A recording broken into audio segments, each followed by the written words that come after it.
갈릴리 해변, 바로 오늘 이제 있었던 그 일이 일어났던 여기가 가버나움이고요. 보시면 저쪽 건너편으로 공원이 보이죠. 오늘 담임 목사님 말씀하셨던 그 돼지들이 물에 빠져 죽었던 그 지역이고요. 이제 바로 건너편 쪽으로 이제 한 번 더 보고 싶으세요? 네.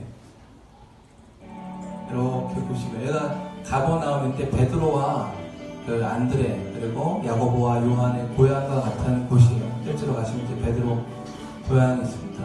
얼핏 보면 약간 바다 같죠, 느낌이. 그래서 가로 세로로 20km 정도, 양쪽 세로로 13km 정도예요. 그러니까 꽤 바다라고 불릴만 했던 큰 호수입니다. 조금 지도로 볼까요? 오늘 일이 일어난 곳은 바로 이 게네사렛 호숫가라고 얘기를 이제 누가가 기록을 하고 있어요. 잠깐 가버나움에서 조금 아래쪽으로 나오면 게네사렛이라는 동네가 있는데 바로 그 앞에 있던 바닷가에서 오늘 있었던 일이 일어나요. 잘 보시면 이쪽으로 쭉 가면 나자렛이 보이고요. 이쪽으로 좀 가시면 이제 이 지역의 수도가 바로 이 나자렛 바로 위쪽에 위치를 하고 있어요. 여기 보시면 이제 이 가다라 바로 여기서 이제 어딘가에서 돼지들이 떨어져 했던 곳이고 거라사 지역에서 미친 사람들을 만나서 예수님께서 그들을 마귀들을 내어줬던 일이 바로 여기서도 일어나고 이쪽 지역에도 이제 일어나요. 여기는 주로 이제 이스라엘 사람들이 아닌 사람들이 많이 살았던 지역이라 여러분 이스라엘 사람들은 돼지를 안 먹는 거 알죠? 근데 이 돼지를 치고 있었다는 거는 그 사람들 그만큼이 다 이제 유대의 전통을 하나님을 믿는 믿음이 거의 없었던 사람들이라고 생각해 보시면 돼요. 그래서 여기서 헐몬산으로부터 헐몬산의 이스라엘 뭐 이런 시편에서 말씀 들어봤습니다. 헐몬산으로부터 쭉 내려와서 밑으로 쭉 다시 이제 요단강을 따라서 요단강 계곡을 따라서 쭉 가다 보면 사해가 나옵니다. 이 거래가 이제 나오고 바울은 이 지역을 이렇게 길로 이렇게 쭉 따고 올라가서 다메섹으로 가는 도상에서 예수님을 만나죠. 그래서 사실은 이제 보시면 아마 아실 거예요. 이게 지면보다 200m가 낮아요. 그래서 잘 보시면 굉장히 낮은 또 지역이기도 해요. 갑자기 지리 공부를 잠깐 했네요. 바로 이 가버나움에서 오늘 이제 일이 일어납니다. 베드로가 오늘 예수님을 처음 만난 게 아니에요. 언제 예수님을 처음 만났냐면 요한복음에 보시면 요한복음에서 1장 40절에 요한의 말을 듣고 세례 요한의 말을 듣고 예수를 따르는 두 사람 중에 하나는 시몬 베드로의 형제 안드레라 라고 얘기를 하고 안드레가 예수님을 하룻밤 지내고 나서 다음날 갔다가 베드로를 데리고 와서 형님 우리가 찾던 메시아를 만났습니다 해서 데리고 와요. 그게 처음 베드로가 예수님을 만났던 때였어요. 그래서 예수님이 베드로를 딱 보시고 얘기하시죠. 그러니까 여기 만약에 시참자님이 베드로라고 하면 너는 시몬 베드로가 아니냐. 내가 이제부터 너를 갯바라 하리라. 바위라고 부르겠다라고 해서 그 유명한 베드로, 반석이라는 이름이 거기서 나온 거죠. 그 이후로 유대인 학자들이 얘기하기엔 대략 한 1년 정도가 지났을 거라고 얘기해요. 그 가나안 혼인잔치, 가나의 혼인잔치에서 예수님께서 물을 포도주로 바꿨던 사건도 사실은 오늘 있었던 이 사건 전이었을 확률이 높아요. 그러니까 베드로는 그럼 1년 동안 뭐 했을까요? 예수님을 따라다니긴 했지만 완전히 직업을 내려두고 따라갔던 건 아니고요. 그 지역에서 있는 동안에 계속 예수님과 동행했었고 또 예수님께서 이 중에 예루살렘으로 가셔서 요한복음에서 얘기하는 그 바리새인도 만나시고 또 여인도 만나시고 이런 일들이 있었던 그랬다가 협박도 받으시고 다시 나자렛 지역으로 갈릴리 지역으로 다시 오셔서 또 가르치시던 때에 오늘 이 일이 생긴 거죠. 예루살렘 사람들은 굉장히 종교적이고 아주 전통적이었는데 여기는 어업이 굉장히 활발하게 일어났어요. 그래서 이 지역에서 나오는 주로 좋은 고기가 뭐였냐면 저 나오나요? 고기 혹시? 네, 죄송합니다. 청어라고 아세요? 정어리? 그거를 말려가지고 당시가 이제 로마 제국이었잖아요. 그러다 보니까 거기에 대량으로 납품을 하는 산업이 바로 이 지역에서 일어나기 시작해요. 그래서 여기서 가장 아주 발달했던 산업이 뭐였냐면 바로 어업이었습니다. 대량으로 물고기를 잡고 그거를 잘 처리를 해서 납품을 했던. 그래서 사람들이 흔히 아니 예수님의 제자들은 어부가 아니었냐 가난한 사람처럼 생각을 하는데 그렇지가 않고요. 당시 여기서 가장 횡행이라는 표현을 가장 핫한, 요즘 옛날에 왜 한참 커피 유행해서 카페들 많이 차렸잖아요. 요때 가장 핫한 산업이 바로 어업이었어요. 그래서 베드로나 안드레나 야고보랑 요한은 가장 핫한 산업을 하고 있던, 나름 돈을 꽤 벌던 사람들이었습니다. 그래서 이제 다시 사업을 하고 여기서 하고 있던 중에 한 거예요. 하나님과 사람과의 만남, 예수님과 나와의 만남은 종종 단 한 번의 만남으로 일어나지 않습니다. 많은 경우에 여러 사람들을 통해서, 관계를 통해서, 시간을 통해서 일어나요. 오늘도 보시면 처음에 안드레를 통해서 예수님에 대해서 소개를 받았죠. 그리고 가버나움이라는 동네는 야고보랑 요한도 아마 같이 있었을 확률이 높고, 요한복음에 보면은 거기서 필립하고 나다나엘도 거기서 부르세요. 그 얘기인 즉슨 여러 사람들을 통해서 이미 믿는 사람들의 모임들, 소위 말하는 예수님께서 메시아일 거라고 믿는 믿음은 이미 다 가지고 있었던 확률이 높은 사람들이었어요. 그러니까 어떨 때 보면은 저한테 나는 이런 얘기 할 수 있어요. 교회를 오래 다녔지만 예수님을 믿지는 않는데요. 그런데 그 믿는 사람들 안에 있을 때 자연스럽게 그들과의 관계를 통해서 내가 예수님께 이끌림 받을 수 있듯이, 오늘 베드로도 사실은 그런 관계 가운데서 예수님을 알았던 순간 가운데 오늘 특별하게 예수님을 경험하는 시간을 가졌던 거예요. 한 번에 갑자기 내 신앙이 놀랍게 변화되는 일이 일어날 수도 있지만 그렇지 않을 수도 있어요. 그러나 베드로에게는 어떻게 보면 약간 1년 혹은 얼마가 시간이 걸릴지 모르지만 충분한 예수님을 알아가는 시간이 필요했듯이, 여러분의 삶에도 계속 예수님의 말씀을 듣는 과정 가운데서 예수님이 정말 메시아시구나 라는 것을, 정말로 구원자시구나, 정말로 하나님이시구나 라는 것을 깨닫는 일이 일어날 수 있는데, 그거는 주로 혹은 많은 경우에 관계, 사람들 간의 관계를 통해서 일어난다는 거죠. 친구가 될 수도 있어요. 베드로나 안드레처럼 내 동생이 될 수도 있어요. 저는 예수님을 저희 형님의 중보기도를 통해서 인격적으로 만났지만 28살 때까지는 제가 인격적으로 예수를 믿는 사람은 아니었어요. 제가 제일 친한 친구 중에 하나가 지금은 이제 모 교회의 안수 집사님으로 계시는데, 그 친구를 처음부터 제가 막 이렇게 전도하고 그럴 생각은 없었어요. 근데 이 친구가 부동산에서 땅 평가를 했죠. 감정평가라고 하는 그 일을 막 하는데, 마침 제가 직장 잠깐 내려놓고 이제 선교지 가려고 준비하는 중에 이 친구가 도움이 필요하다고 저를 부른 거예요. 그래서 알았어 하면서 거의 한 1년 정도를, 준비하는 기간 1년 정도를 이 친구가 할 때마다 제가 도와주면서 같이 감정평가를 혼자 하는 거가 둘이 하면 더 빠르거든요. 그래서 할 때 도와줬어요. 근데 그때 이 친구가 저랑 오랫동안 같이 알았지만, 그래서 친구라는 건 너무나도 분명하죠. 근데 제 삶에 일어난 변화, 28살 때 예수를 믿고 났으니까 이 친구가 저를 초등학교 6학년 때부터 알았거든요. 저의 너무 인생사를 잘 아는 거예요. 그런데 어느 날인가 얘가 완전히 변했어요. 너무 약간 신기하기도 한데, 근데 되게 뭔가 친절하게 자기를 대하는, 인생 처음으로 얘가 뭔가 왜 이렇게 달라졌지? 하는 생각을 하게 되면서 궁금해 하다가 거의 1년에 그 마지막, 도와주는 거의 마지막 때쯤 제가 예수님을 전할 수 있는 기회가 우연하게 생기게 되었고, 그 길을 통해서 얘가 길거리에서 그럼 어떻게 하면 좋냐고, 길거리에서 예수님 믿자고 해서 예수님 믿고 그 자리에서 구원을 받고, 갑자기 그 다음에 재밌는 일들이 이 친구 삶에 일어나면서 지금은 열심히 안수 집사님으로 섬기고 있어요. 제가 말씀드리고 싶은 건 뭐냐, 안드레나 베드로에게, 필립이나 나다나엘에게, 야고보나 요한처럼 신뢰성 있는 관계 가운데서 그 사람한테 다가가는 것이 정말 중요하다는 거죠.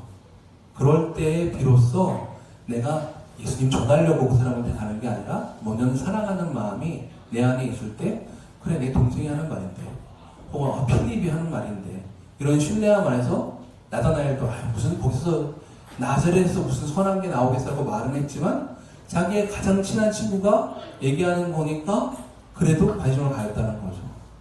때로 전도, 하나님을 알아가는 과정은 우리의 일상의 관계를 통해서 일어날 때가 많다는 것입니다. 그거를 좀 말씀드리고 싶어요. 요한복음 1장 41절. 그래서 주변 사람들, 예수님을 만난 그 사람들을 통해서 예수님은 여러분을 그분에게로 초대하십니다. 두 번째는요, 믿음을 통해서 부르세요. 우리 오늘 읽은 말씀 중에서 4절 한번 같이 읽어볼까요? 누가복음 5장 4절에 같이 한번 읽어보겠습니다. 시작. 말씀을 마치시고 시몬에게 이르시되 깊은 곳으로 가서 그물을 내려 고기를 잡으라. 5절 한번 읽어볼게요. 시몬이 대답하여 이르되 선생님, 우리들이 밤이 새도록 수고하였을 때 잡은 것이 없지만은 말씀에 의지하여 내가 그물을 내리이다. 사실 시몬이 여러 가지 면에서 맞아요. 첫째로 보통 호수에서 고기를 밤새도록 잡았는데 못 잡았을 때는 그 전날 풍랑이 일어서 고깃대가 한번 싹 바다에 이렇게 물이 갈린다고 하나요? 그런 일이 있을 때 종종 못 잡았다고 해요. 그러니까 아마 그런 때였던 것 같아요. 그래서 그 사람들이 열심히 하긴 했지만 못 잡았던 거예요. 그러니까 어부들이 일단 기대치가 작았을 수 있어요. 그리고 전업이 어부였잖아요. 두 번째로, 여러분 낚시 혹시 아버님들이 가시는 거 본 적 있으신가요? 낚시 좋아하시는 분 있어요? 언제 주로 가시나요, 낚시하러? 밤에 갑니다. 왜냐하면 오징어 잡이 강릉에서 출항할 때 언제 출항하는지 기억하세요, 혹시? 뉴스에서 보시면? 밤에 막 불 켜놓고 낚시하죠. 왜냐하면 고기를 잡기에 가장 적합한 시기는 밤이에요. 오늘 시간은 아침입니다. 그러니까 사실은 아침에 깊은 데로 가서 그물을 내린다는 것은 어부의 상식에 맞지가 않아요. 그러니까 여러 가지 면에서 베드로는 이런 말을 할 자격이 있었어요.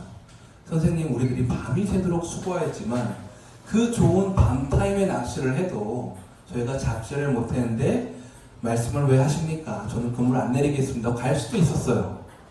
그런데 예수님께서는 그동안 베드로가 봐왔잖아요, 예수님을. 말씀도 계속 들었고 오늘도 사실은 계속 가르쳤잖아요. 더군다나 그 배는 베드로의 배였어요. 그러니까 지금 대략 그 당시 1세기 배는 큰 게 한 15m, 좌우 폭이 한 4, 5m 정도 되는 그런 배를 어업으로 섰는데 거기서 이렇게 그물에 앉아서 사람들을 가르치다가 베드로가 깊은 곳으로 가라고 하시니까 약간 당황스러웠지만 또 예수님에 대한 신뢰를 했던 거예요. 뭔가 뜻이 있으시겠지 하고 말씀에 순종했던 겁니다. 여러분, 예수님은 항상 믿음을 통해서 우리를 초대하세요.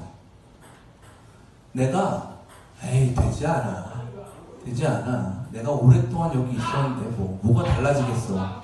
그런데 그 자리로 예수님께서는 가라고 하십니다. 찰스 스윈돌이라는 목사님이 계신데요. 그분이 이 장면, 바로 시몬에게 이르시되 깊은 데로 가서 그물을 내려 이 아침에 고기를 잡아라는 예수님의 말씀을 이렇게 표현합니다. 예수님은 어부들이 헛수고를 했던 바로 그곳으로 돌아가라고 요구하셨다는 거죠. 어부들은 자기들 힘과 상식으로 가장 낚시를 하면 좋을 때인 밤에, 그리고 자기들이 그 10년간 몇십 년간 열심히 해왔을 자기의 가장, 나는 알 거 다 알아. 나는 이 상황을 다 알고 있어. 뭐가 달라질 게 있겠어. 우리가 다 해봤는데. 아니야. 새로운 일은 생기지 않아. 라고 한 바로 그곳으로 예수님께서 나를 믿고 가라고 하십니다.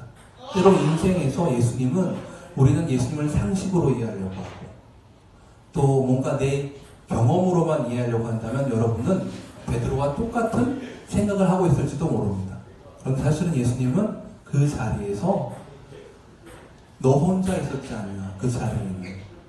그러나 지금은 내가 너에게 말하니 나와 함께 가봐라 라고 얘기를 하시는 거예요. 종종 상황 때문에 일이 일어나지 않을 거라고 생각하지만 거기에 일이 일어나지 않은 이유는 예수님이 같이 계시지 않았었기 때문입니다. 예수님은 여러분을 믿음으로 예수님을 다가오기를 원하세요. 나를 믿어라. 그리고 그 자리에, 네가 헛수고했던 그 자리에 다시 가보자 라고 얘기를 하시는 거예요. 그랬더니 어떤 일이 일어났습니까? 우리 8절 보겠습니다. 6절부터 보겠습니다. 6절 시작. 그렇게 하니 고기를 잡은 것이 심히 많아 그물이 찢어지는지라. 이에 다른 배에 있는 동무들에게 손짓하여 와서 도와달라 하니 그들이 와서 두 배의 채움에 잠기게 되었더라. 8절 시몬 베드로가 이를 보고 예수의 무릎 아래에 엎드려 이르되 주여 나를 떠나소서 나는 죄인이로소이다. 아까 우리 봤죠? 마태복음에서 베드로하고 안드레 그리고 야고보와 요한을 따로 부르신 것처럼 보였지만 누가는 그 일을 자세하게 설명하기 위해서 사실 여기서 어떤 일이 일어났는지를 얘기를 하고 있어요. 실제로 일어났던 일은 베드로가 말씀에 순종해 가서 그물을 내렸더니 그 아침에 절대 물고기 못 잡는 시간대 같은 그 아침에 그물이 찢어질 정도로 물고기가 걸린 거예요. 그리고 예수님은 물고기가 어디에 많은지를 아셨던 것 같아요. 당연히 아셨겠죠. 그러니까 가라고 하셨죠. 그래서 잡히니까 어떤 일이 일어났어요? 자기들 힘으로 안 되니까 야고보랑 요한을 부릅니다. 바로 옆에서 어업을 같이 하고 있던 야고보와 요한이 보니 이것도 말이 안 되는 거예요. 옆에서 봐도 말이 안 돼. 이렇게 많이 잡히다니. 더군다나 이 아침에 우리가 알고 있던 예수님이시지만 너무 놀란 거예요. 그래서 베드로, 안드레, 야고보, 요한이 다 예수님이 하신 일로 말미암아 같이 베드로는 직접 경험, 야고보, 안드레, 요한은 간접 경험을 합니다. 다 믿음이 확 생긴 거예요. 그러자 예수님께서 말씀하시죠. 그리고 베드로가 먼저 얘기합니다. 주님 저를 떠나시소서. 저는 죄인입니다. 그 놀라우신 하나님 앞에 순간적으로 자기가 누군지 깨닫게 되는 일이 일어난 겁니다. 여러분 삶에 그런 일이 있었는지 모르겠어요. 하나님이 거룩한 임재 가운데서 여러분 삶에 임하시면 가장 먼저 경험하는 게 기쁨일 것 같은데 그렇지 않습니다. 때로는 하나님이 거룩한 임재 가운데 우리 가운데 임하시면 내가 얼마나 작은 존재이고 얼마나 죄인인지를 깨닫게 됩니다. 인생에서 그 경험이 있을 때야 비로소 십자가가 의미가 있게 돼요. 베드로는 그 경험을 했던 것 같아요. 정말 하나님이시구나 라는 것을 깨닫게 된 순간 너무 두려운 거예요. 주님 저를 떠나시옵소서. 저는 죄인입니다. 자기 삶에 했던 모든 죄악들도 생각이 났을 것이고 근데 자기가 어렸을 때부터 배워온 율법에 의하면 나는 완전히 죄인인 거예요. 근데 그거를 더구나 말로만 들어왔던 모세 오경에 그 하나님이 아니라 바로 자기 앞에 계신 예수님이 그 하나님이라는 걸 깨달았을 때 너무나도 두려웠던 거죠. 그리고 주님 라고 말할 수밖에 없는 겁니다. 그때 놀라운 일은 두려워 말라고 하시죠. 여기서 보시면 10절에 같이 볼까요? 10절에 예수께서 시몬에게 이르시되부터 할게요. 예수께서 시몬에게 이르시되 무서워하지 말라. 이제 후로는 내가 사람을 취하리라. 이미 예수님과 베드로는 아는 사이였어요. 근데 그 순간부터 완전히 베드로의 삶이 변합니다. 더 이상 우선권을 가지고 재지 않게 돼요. 아, 주님이 하나님이신데. 그리고 그 당시 랍비들은 제자를 부를 때 이렇게 얘기했다고 합니다. 나를 따르라. 그러면 그 순간부터 완전히 그 랍비의 아래 들어가는 문화생이 되는 거예요. 그래서 베드로, 안드레, 야고보, 요한은 이 말이 무슨 말인지를 이해했어요. 나를 따라오라고 할 때 예수님께서 전적으로 나를 따라오는 제자가 되라고 하시는구나라는 걸 깨닫고 근데 더군다나 예수님 메시아라는 거 알았잖아요.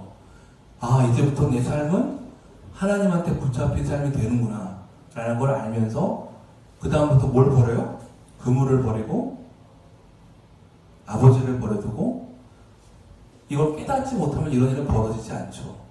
정말로 예수님이 하나님이신 걸 깨닫고 나니까 나머지 내려오는 건 그렇게 어렵지 않았습니다. 그래서 세상에는 완전히 필요없는 존재이지만 하나님 안에서 살아가는 존재가 됩니다. 그래서 모든 것을 뒤로 하고 저희가 예수님을 만나면 어떤 일이 벌어질 것 같으세요? 여러 가지 일이 벌어지죠. 근데 중요한 거는 내 삶의 우선권이 바뀌어요. 여러분이 만약에 교제를 해보시고 데이트를 해보시면 삶의 우선권이 변합니다. 왜냐? 아내가 제일 중요한 사람이니까요. 여러분 삶에 이제 부부관계를 부모님들을 통해서 보였을 텐데 뭐 사람마다 다 다르지만 제 삶에서 저는 제 혼자 결정하지는 않아요. 중요한 일들은 아내랑 얘기를 하고 결정합니다. 그리고 저의 삶에서 사람들 간의 관계에서 제 첫 번째 우선권은 저희 어머님이나 아버님이 아니에요. 제 아내가 첫 번째입니다. 그분이 저의 프라이어리티인 거예요. 그런데 내가 하나님을 만나게 됐을 때 제가 한 가지 깨달은 거 있습니다. 어떠한 사람들 간의 관계보다 하나님이 내 프라이어리티시구나, 내 우선권이시구나 하면서 깨닫는 일이 일어나자마자 내가 하는 모든 삶의 태도들이 그런 방식으로 보기 시작합니다.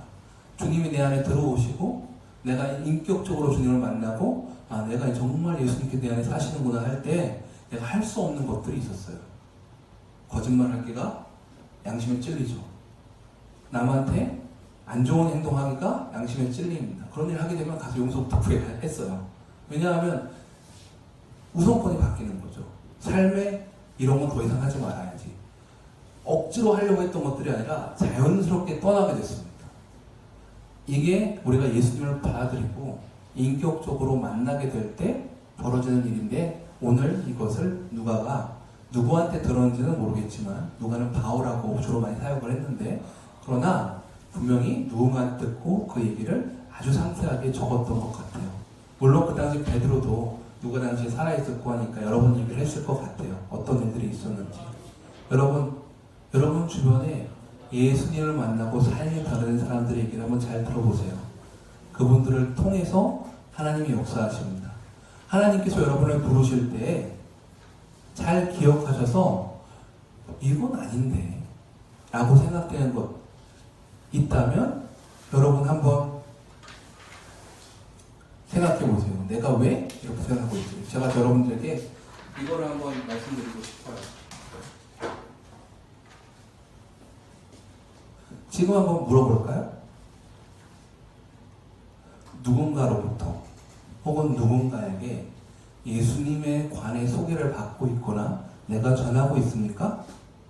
어쩌면 베드로처럼 한 1년의 시간이 걸릴 수도 있고, 1년이라고 하는 게 이제 학자들이 얘기하는 거니까 어쨌든 어느 정도의 시간이 걸린 거죠. 어떤 경우는 좀 시간이 더 걸릴 수도 있지만 중요한 건 주님이 인도하시는 딱 그 순간이 있었어요. 오늘 이 아침이죠. 게네사렛에 우리가 봤던 그 호숫가 바닷가에서 베드로는 이 경험을 했던 겁니다. 마찬가지로 예수님은 어떤 생각이나 종교가 아닙니다. 그분은 살아계시는 분이시기 때문에 여러분 삶의 경험으로 만나실 수 있는 분이에요. 그러나 그것을 우리가 정할 수는 없습니다. 기도할 때 그 일이 생길 줄 믿습니다. 여러분들 그 순간들을 잘 기억하시고 여러분 주변의 어떤 관계들을 한번 잘 생각해 보셨으면 좋겠어요. 두 번째, 다 해봤는데 뭘 거기서 무슨 선한 것이 나오겠어, 안 될 거야 라고 생각하는 당신만의 깊은 곳이 있으세요? 오늘 예수님은 얘기하시죠. 깊은 데로 가서 그물을 내리라. 베드로가 별로 가고 싶어 하지 않은 바로 그 깊은 곳이죠. 내가 다 해봤지만 아무것도 일어나지 않았던 그 깊은 곳. 어쩌면 하나님께서 여러분에게도 물어보실지 몰라요. 여러분이 생각하는 그 깊은 곳이 있습니까? 안 될 거야. 거기에 무슨 예수님을 만나는 일이 있겠어. 그러나 거기에 주님께서 인도하신다면 거기에 벽을 세우지 마시고 하나님께 맡겨보세요. 혹시 지금 저를 그곳에 초대하시는 거냐고. 그리고 마음을 열고 기도해 보시면 좋겠습니다. 바로 그 여러분이 열심히 해도 아무런 열매가 없던 그 깊은 곳에서 어마어마한 일이 생길 수도 있습니다. 주님께서 함께 하시면요. 세 번째로요. 여러분, 베드로가 주님을 인격적으로도 물론 만났지만 이 경험을 통해서 더더욱 주님이 누구신지를 체험하니까 자기 자신이 누구인지도 깨달았고 또 그로 말미암아 그의 삶의 우선권이 완전히 변하게 됩니다. 마찬가지로 여러분 삶도 하나님께서 그렇게 개인적으로 부르세요. 모든 사람이 목사가 될 필요는 없어요. 하나님께서 그렇게 부르지 않으시니까요. 그러나 중요한 건 내가 기독교인, 하나님을 믿는 사람으로 내 삶에 변화가 일어나지 않는다면 인격적인 만남, 정말로 주님이 살아계신 분이시구나. 제가 주님을 제 삶에 초대합니다. 그리고 인격이라는 것은 만나고 나면 그냥 인격적으로 만나고 인격적으로 결혼하고 나서 아무런 대화가 없는 부부관계를 보신 적 있습니까? 얼마 못 갑니다. 서초동 양재에서 만날 수 있습니다. 법원에서 증서 하나씩 들고. 그게 결론이죠. 여러분, 주님과 정말로 인격적으로 만나면 대화가 없는, 사랑이 없는, 열정이 없는 그런 관계는 일어나지 않아요. 어떤 식으로든 관계가 계속됩니다. 마찬가지로 여러분 삶에도 정말로 여러분이 예수님에 관해서 내가 만난 사람이라면 바로 그런 것들이 있는지 물어보세요. 없다면 아마 대화가 없지 않아요. 대화가 필요해. 있다면 내 삶의 그 우선권이 확장될 수 있도록 기도하셨으면 좋겠습니다.